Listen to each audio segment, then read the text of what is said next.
नमः संस्कृताय मित्राणि, सर्वेभ्यो नमो नमः। आप सभी का स्वागत है। आज के इस व्याख्यान में हम लोग दुर्गा सप्तशती के चतुर्थ अध्याय के 12 श्लोकों तक का अध्ययन कर लिए थे।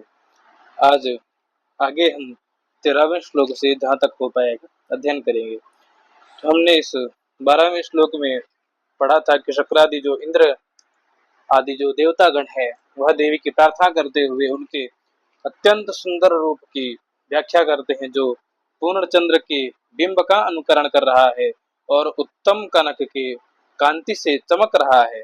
ऐसे अति अद्भुत ऐसे रूप को देख करके महिषासुर फिर भी महिषासुर ऐसे रूप को देख करके न वक्त्रम बिलो के देख करके सहसा अचानक ही आपके ऊपर रुषा क्रोध में आत भर करके प्रहृतम आप पर प्रहार कर दिया।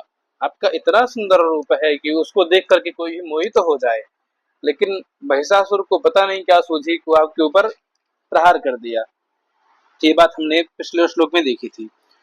अब आगे कहते हैं, अब 13वें श्लोक में आगे बढ़ाए कि दृष्ट्वा तु देवी कुपितं भ्रकुटीकरालम्, यहाँ माँ कर लीजिएगा तो इधर कु निकल गया जाएगा। तो उद्यच्छशांक सदृश छवियन्न सद्यः प्राणान्मुमोच महिषस्तदतीव चित्रम् कैर्जीव्यते हि कुपितान्तकदर्शनेन। इसका अर्थ कहे कि आपका ऊपर तो बताया कितना सुंदर मुख था, अब नीचे बता रहे हैं कि कितना, हे देवी, जब वही वक्त्रम वही मुख कुपितम क्रोध से भर जाता है तब कैसा लगता है। तो कहे कि उद्यत शशांक सदृश छवि, उद्यत माने उगते हुए, शशांक माने चंद्रमा के, सदृश माने समान छवि लगती है उस मुख की, है ना। जैसे चंद्रमा उग रहा हो, पूर्ण चंद्रमा जब उगता हो पूर्णिमा का देखिएगा तो पहले उसमें लालिमा होती है, तो उगते हुए शशांक यानी चंद्रमा के छवि के सदृश यानी हल्का लाल, जब पूर्ण चंद्रमा उगता है तो हल्का लाल होता है ना, सूर्य की तरह दिखता है। तो ऐसे लाल लाल मुख को और करालम भ्रिकुटी, कराल भ्रिकुटी यानी भ्रिकुटियां तन जाते हैं, भ्रिकुटी माने भौहें। जब क्रोध आता है, सिंपल, जब किसी को भी क्रोध आएगा तो उसका मुख जो है एकदम लाल हो जाएगा और भ्रिकुटी यानी भौहें उसकी टेढ़ी हो जाएंगी, ऊपर को चढ़ जाएंगी। तो ऐसे कराल भ्रिकुटी और ऐसे कराल मुख को दृष्टवा देख करके ना, दृष्टवा माने देख करके, क्या महिषासुर ने सद्यः तुरंत ही प्राणान न मुमोच, प्राणों को न माने नहीं छोड़ा ना। तो या यत से लीजिएगा जो मुख ना, जो मुख या जिस मुख को देख करके, जिस मुख को देख करके सद्यः तुरंत ही महिषासुर ने अपने प्राणों को न मुमोच नहीं छोड़ दिया, यानी उसके प्राण से शरीर से अलग नहीं हो गए।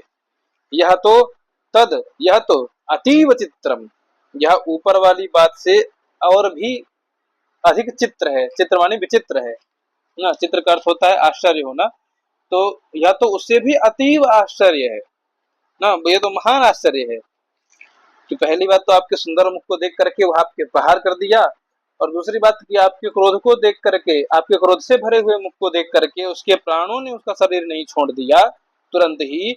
यह अतीव चित्रम, यह उससे भी आश्चर्य की बात है। तो कहे ही माने क्योंकि कुपित अंतक दर्शनेन, अंतक कहते हैं यमराज को ना, अंतक कहते हैं यमराज को। तो कुपित अंतक यानी क्रोधित हुए यमराज के दर्शन से कई ही जीव्यते, कई माने किनके द्वारा जीव्यते जीवित रहा जा सकता है। अर्थात कौन है ऐसा जो कुपित अंतक को देख ले, कुपित यमराज को देख ले और फिर जिंदा बच जाए। ऐसा तो हो ही नहीं सकता, कौन जीवित रह सकता है भाई, कोई नहीं रह सकता। लेकिन महिषासुर ने अपने प्राणान न मुमोच, यह अतीव चित्रम, यह अत्यंत आश्चर्य का विषय है कि महिषासुर ने अपने सम्मुख कुपित यमराज रूपी देवी को देख करके अपने प्राणों को नहीं छोड़ा। यह बहुत बड़े आश्चर्य की बात है। ठीक है, समझ गए इसका अर्थ? कर ले जाएंगे 13वां श्लोक। देखिए, दृष्ट्वा तो देवी कुपितं भ्रिकुटी करालम उद्यत शशांक सदृश छवियन्न सद्यः। तो कहे कि यत जिस मुख को दृष्टवा देख करके, कैसा मुख था वह? तो कुपित था। कैसा कुपित? उगते हुए शशांक के यानी चंद्रमा के छवि के सदृश हल्का लाल और कराल भ्रुकुटी तनी हुई भौहों को देख करके हे देवी, वह महिषासुर सद्य तुरंत ही अपने प्राणान न मुमोच, प्राणों को नहीं छोड़ा। यह तो तद उससे ऊपर वाली बात से अतीव चित्रम, उससे भी अधिक, अतीव माने अधिक, चित्र माने आश्चर्य की बात है। ठीक, क्योंकि ये माने क्योंकि, कुपित माने क्रोधित हुए अंतक यमराज के दर्शन से, दर्शन कर लेने पर कई ही जीव्यते, किनके द्वारा जीवित रहा जा सकता है या कौन जीवित रह सकता है, अर्थात मारा ही जाएगा। ठीक है, कर ले जाएंगे, आगे बढ़े। चलिए आगे आते हैं कि देवी प्रसीद परमा भवती भवाय सद्यो विनाशयसि कोपवती कुलानि विज्ञातमेतदधुनैव यदस्तमेतन् नीतं बलं सुविपुलं महिषासुरस्य। अब कहे कि हे देवी, संबोधन एक वचन, हे देवी प्रसीद, प्रसीद माने प्रसन्न होइए ना, और हे पारंबा भगवती या परमात्मा स्वरूपा ना, आपके प्रसीदते प्रसन्न होने पर, भवती माने आपके प्रसन्न होने पर क्या होता है? भव य ना, भव माने होता है, इसलिए बताया था मैंने वीडियो में, भव माने उत्पत्ति होना। तो जगत के अभ्युदय की उत्पत्ति होती है। आपके प्रसन्न होने से, प्रसिद्ध होने से जगत के अभ्युदय की, मंगल की, है ना, मंगल की भवाय उत्पत्ति होती है आपकी प्रसन्नता से। तो सिंपल सा अर्थ यह है कि जगत के कल्याण के लिए आप प्रसिद्ध, हे परमा, हे पारंबा भगवती भवती, आप प्रसिद्ध, प्रसन्न होइए जगत के कल्याण के लिए। ठीक है, और आगे कहे कि सद्यो विनाशयसि कोपवती कुलानि, और जब आप कोपवती हो जाते हैं, कोप से युक्त हो जाते हैं, जिसके पास धन होता है वह धनवान होता है, जिसके पास क्रोध होगा वह क्रोधवान होगा, जिसके पास क्रोध का ही शब्द है कोप, तो कोपवान, यानी जिसके पास क्रोध है वह कोपवती, ऐसी देवी। तो आप कोपवती होने पर, कोप से युक्त होने पर आप सद्यः तुरंत ही कुलान विनाशयसि, कुल माने कुल खानदान को, जैसे एक परिवार का कुल होता है ना, तो ऐसे कुलों को, राजाओं के कुल हो या सामान्य मनुष्य का कुल हो जिसमें बहुत बड़ी प्रजा रहती हो, ऐसे कुल को विनाशयसि, आप नाश कर देती हो। कोपवती होने पर, क्रोधित होने पर तुरंत ही आप उस कुल का विनाशयसि, विनाश कर देती हो। ठीक है, और यह बात क्या हुई है? एतत, या माँ अलग करिएगा तो ए मिल जाएगा, तो एतद, और दा से आ अलग करिएगा तो एतत, यानी कि यह बात अधुना एव, अधुनैव, अधुना एव, अभी ही, अधुना माने अभी, एव माने ही, विज्ञातम, समझ में आई है, या हम लोग अनुभव कर पाए हैं या जान पाए हैं। क्यों? क्योंकि देवी का प्राकट्य हुआ और सीधे महिषासुर से युद्ध शुरू हो गया, है ना। तो महिषासुर ने माता जी के सुंदर रूप को देख करके भी उन पर प्रहार किया, और उनके कुपित मुख को देख करके भी उसके प्राणों ने उसका साथ नहीं छोड़ा। यह अत्यंत क्या चिंता का विषय है, अत्यंत आश्चर्य का विषय है। और यह बात तो कौन सी बात कि आपके प्रसन्न होने पर जगत का कल्याण होता है, लेकिन आपके कोपवती होने पर, क्रोध से युक्त होने पर कुल खानदानों का ही विनाश हो जाता है। यह बात एतत् अधुनैव अभी ही विज्ञातम, समझ में आई है। अरे भाई, जब देवी का प्राकट्य ही अभी हुआ और सीधे युद्ध हो गया, तो देवी ने क्या किया युद्ध में? महिषासुर के पूरे कुल खानदान का नाश कर दिया, है ना। वहां पर शायद तीसरे श्लोक में अंतिम में कहा भी है ना कि ततो हा कृतम सर्वम दैत्य सैन्यम नाश तत्। तो उसके जितने भी सेनापति, जितने भी सेना थी, जितने भी आत्मिक बंधुजन थे, उन सभी को देवी ने मार दिया था, है ना। तो इस कारण से कहा कि आपने महिषासुर का तो पूरा कुल खानदान ही नष्ट कर दिया था, और यह बात अभी अभी विज्ञातम, अभी ही समझ में आई है ना। ठीक। यत माने क्योंकि, अच्छा वो बात कहे भी, यत माने क्योंकि, एतत, एतत ये जो ना है इसको यहाँ पर ता के रूप में करिएगा। ठीक। तो एतत यह बात, यह महिषासुरस्य, महिषासुर के सुविपुलम बलम, सुविपुल, सुविपुल माने अत्यधिक बढ़ी हुई, अत्यंत विशाल सेना को, बल माने सेना, अत्यंत विशाल सेना को अस्तम नीतम, अस्त को लेके चली गई। यहाँ पर दा से आ अलग करिएगा तो अस्त शब्द निकल आएगा। तो अस्तम नीतम, अस्त माने उसका सूरज ही डुबो दिया, यानी कि अब वह उसका, उसकी सुविपुल सेना, सुविपुल सेना, महान सेना कभी अब उगते हुए सूर्य का दर्शन नहीं कर पाएगी, है ना। तो अस्तम नीतम, उसके अस्त को लेकर चली गई और उनको मौत के घाट उतार दिया। ठीक। बात समझ में आ गई कि जब आप प्रसिद्ध होती हैं तो जगत का कल्याण होता है, जब कोप से युक्त होती हैं तो कुलान विनाशयसी, कुल खानदानों का नाश करती हैं। एतद बात वार्ता, यह बात तो अधुनैव विज्ञातम, अभी ही जान में आई, अभी समझ में आई है, अनुभव में आई है।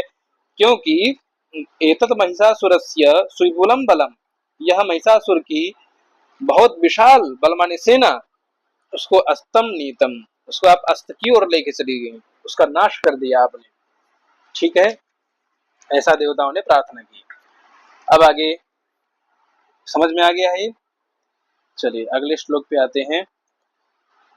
तो ते सम्मता जनपदेषु धरानि तेषां यशांसि न च सीदति धर्मवर्गः, धन्यास्त एव निभृतात्मजभृत्यदारा, येषां सदाभ्युदयदा भवति प्रसन्ना।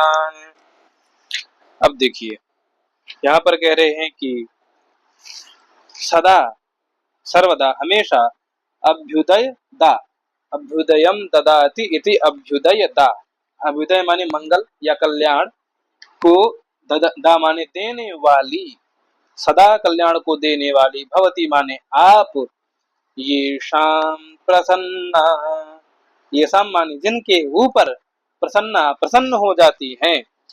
यहाँ अधिकतर शब्द आपको स्त्रीलिंग में मिलेंगे क्योंकि देवी क्या है, स्त्री स्वरूपा है ना। तो स्त्री स्वरूप में स्त्रीवाचक शब्दों की ही, शब्दों का ही प्रयोग किया जाएगा, यही उचित है ना। तो ये शाम प्रसन्ना, जिनके ऊपर आप प्रसन्न होती हैं, ते जनपदेषु सम्मता, वही लोग जनपदेषु, अपने जनपद में, अपने ग्राम में, अपने राज्य में, अपने नगर में, सम्मता, सम्मान के पात्र होते हैं, सम्मान प्राप्त करते हैं। और तेषां धनानि, उनके पास में धन होता है या उनको धन की प्राप्ति होती है। और तेषां यशांसि च, और उनको यशांसि, यश भी, तेषां माने उनको प्राप्त होता है। और धर्म वर्ग न च सीदति, उनका धर्म वर्ग, जो उनका धर्म कार्य है, उनका धर्म, धर्म का क्षेत्र कभी न सीदति, कभी शिथिल नहीं होता है, कभी कमजोर नहीं पड़ता है।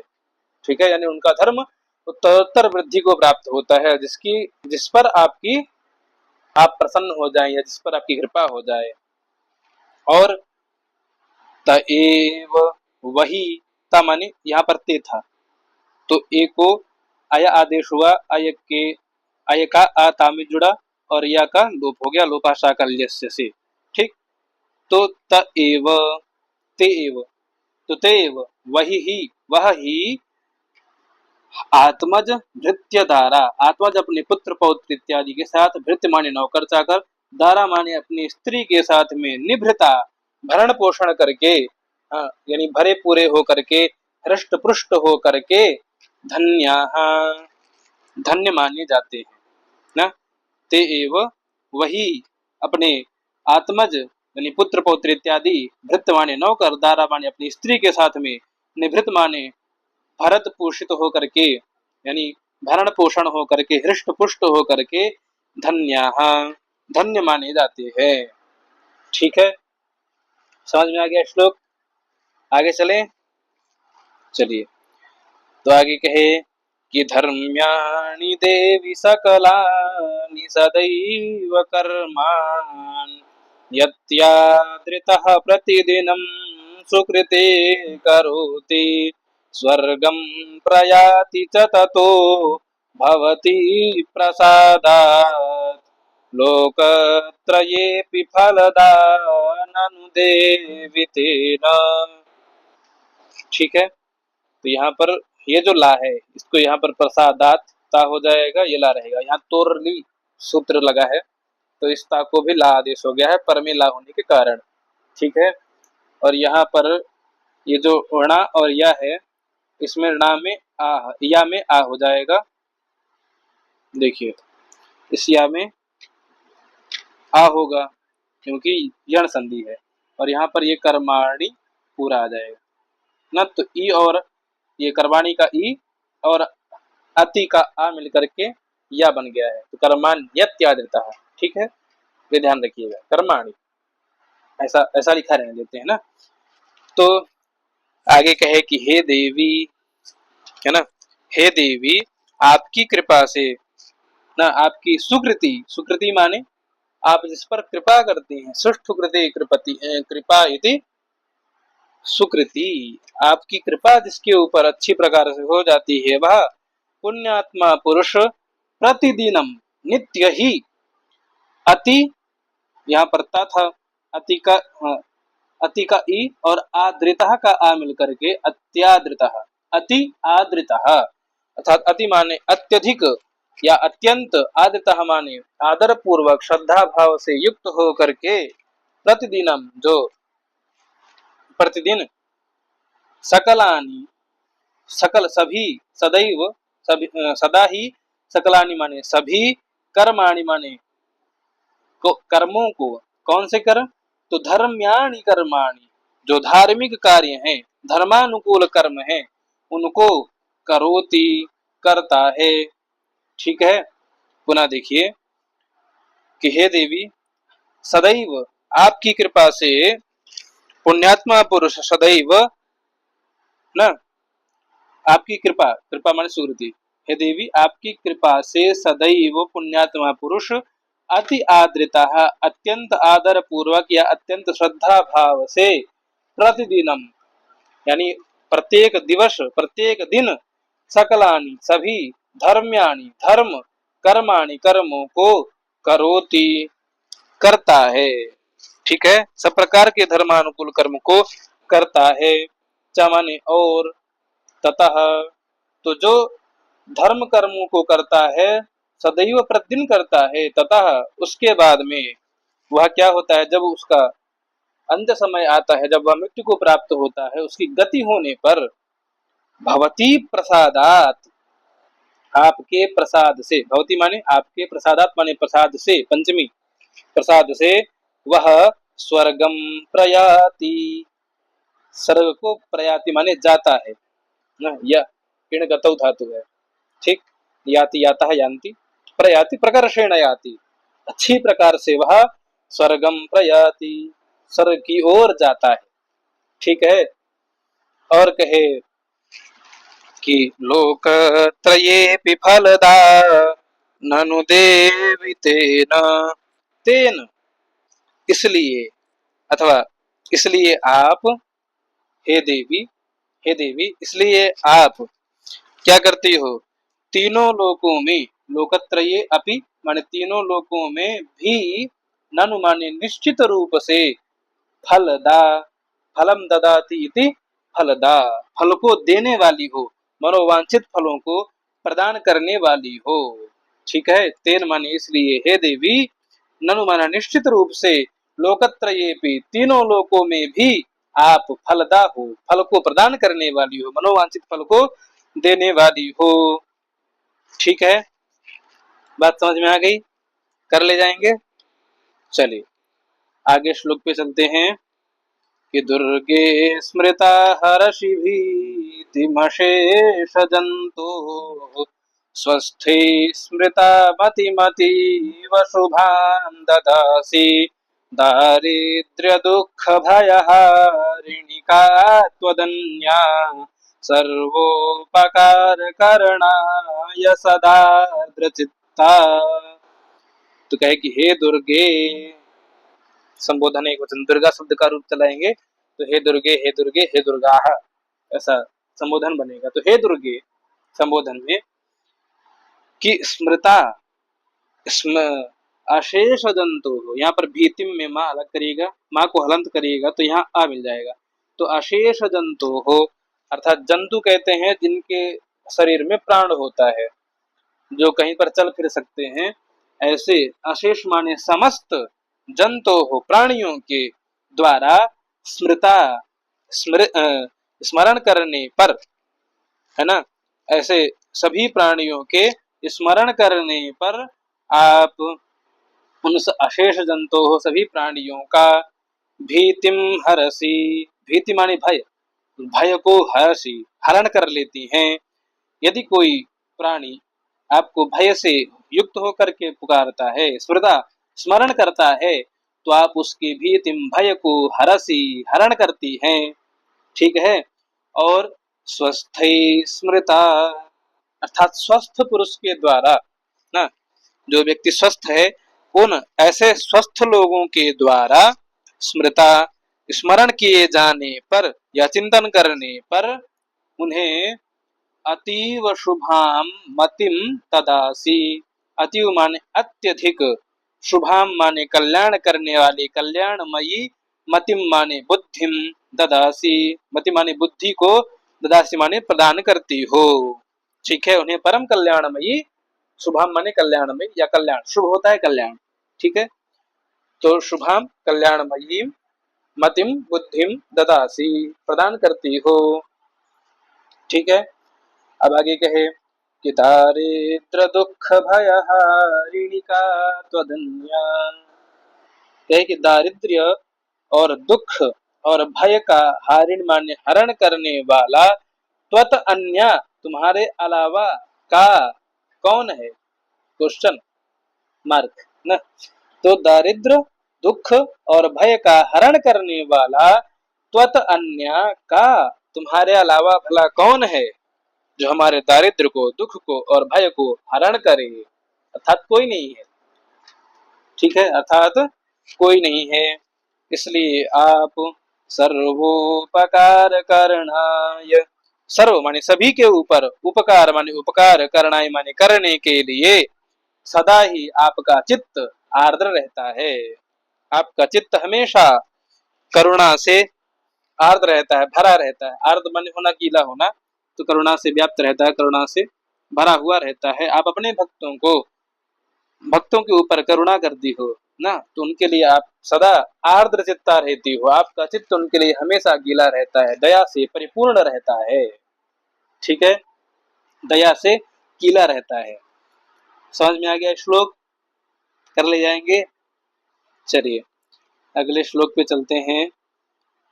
तो आगे कहे कि एभिर्हतैर्जगदुपैति सुखं तथैते, कुर्वन्तु नाम नरकाय चिराय पापं, संग्राममृत्युमधिगम्य दिवं प्रयान्तु, मत्वेति नूनमहितान् विनिहंसि देवी।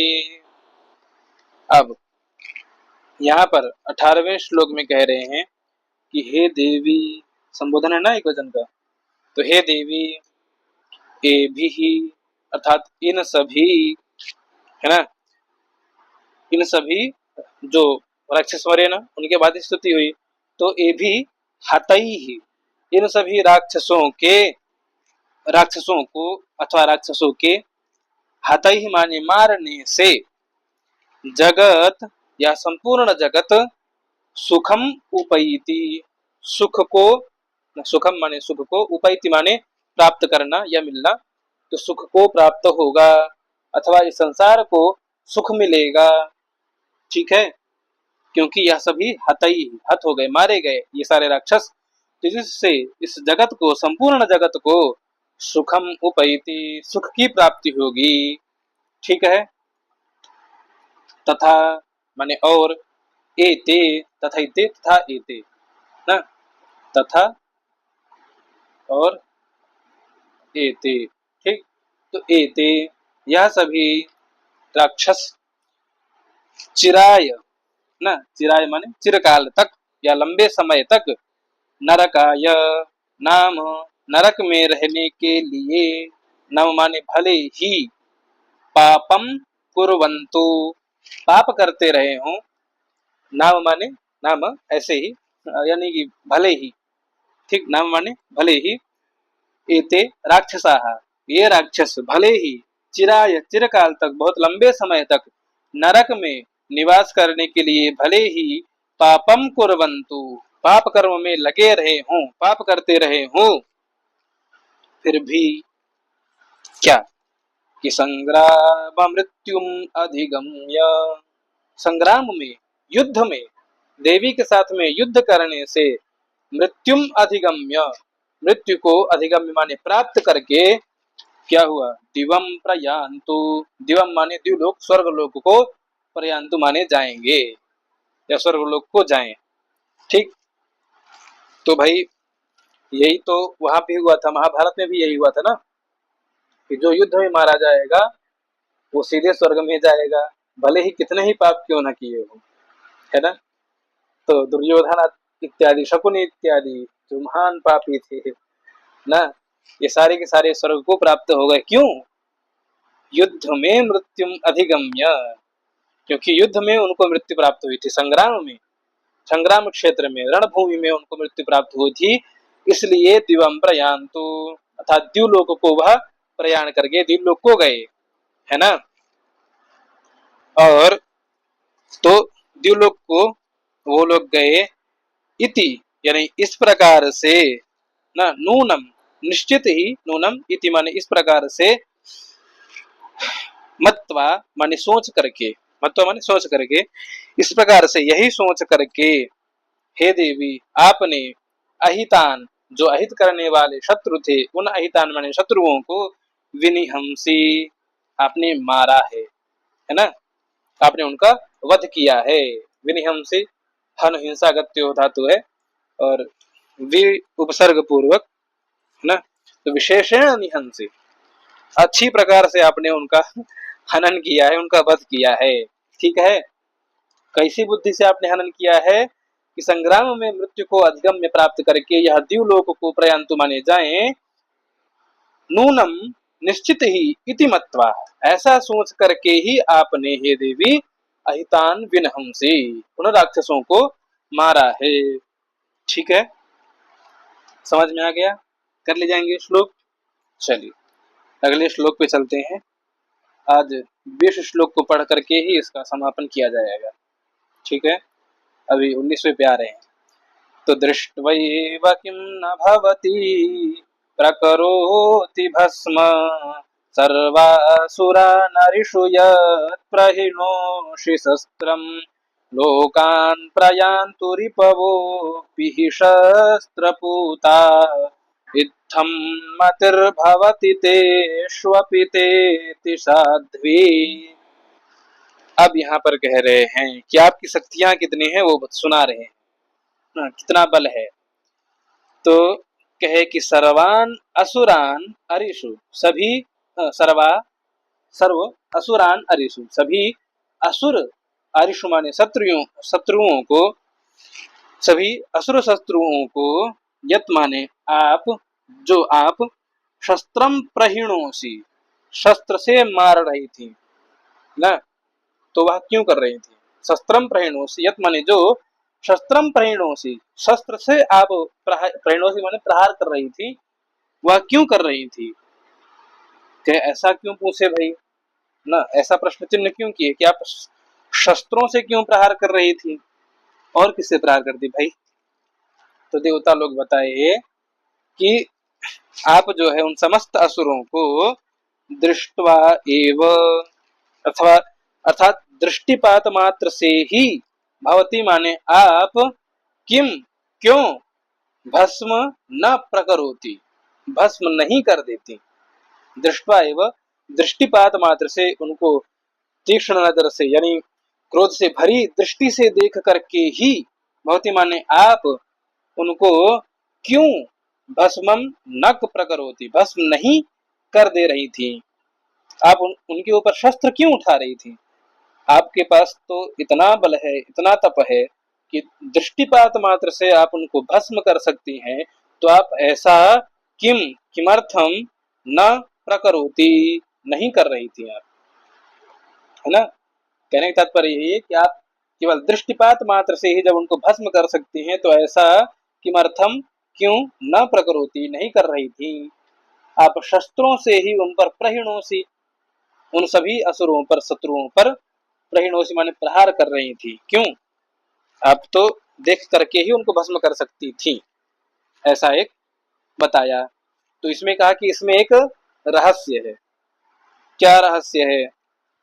तो उस रहस्य के बारे में कहे कि ये शत्रु ना, तो ये रिपवह अपि, ये जो शत्रु हैं, यह शत्रु भी ही माने क्योंकि शस्त्र पूता, यानी कि शस्त्र के मारने से, शस्त्र के मारने से, पूता माने पवित्र हो करके, पूता पूता माने होता है, सिंपल शब्द तो होता है पूता पवित्र ना, तो शस्त्र पूता स्त्री अर्थ है, तो शस्त्र से पूत माने पवित्र हो करके लोकान प्रयांतु ना, लोकान माने स्वर्ग इत्यादि लोकों को, ठीक है, नरक को नहीं, स्वर्ग इत्यादि लोकों को प्रयांतु प्राप्त करेंगे, ठीक है।